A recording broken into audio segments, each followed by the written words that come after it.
the standard U.S. trade agreement was we give up tariffs in exchange for greater intellectual property protections.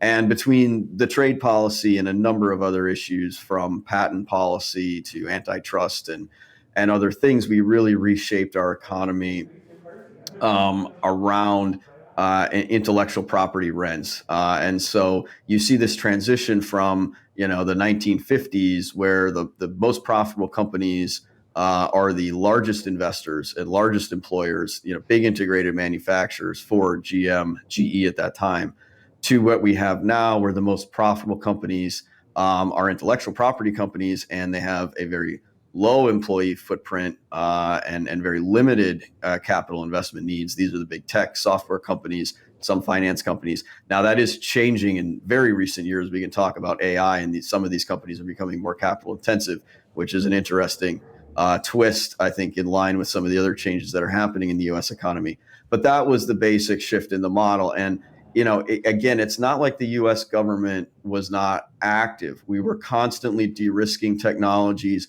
constantly funding research, constantly supporting companies in their intellectual property business models. But we were not concerned about the actual underlying manufacturing. We thought that was all just a commodity. It didn't matter, and the faster we could offshore it, the better.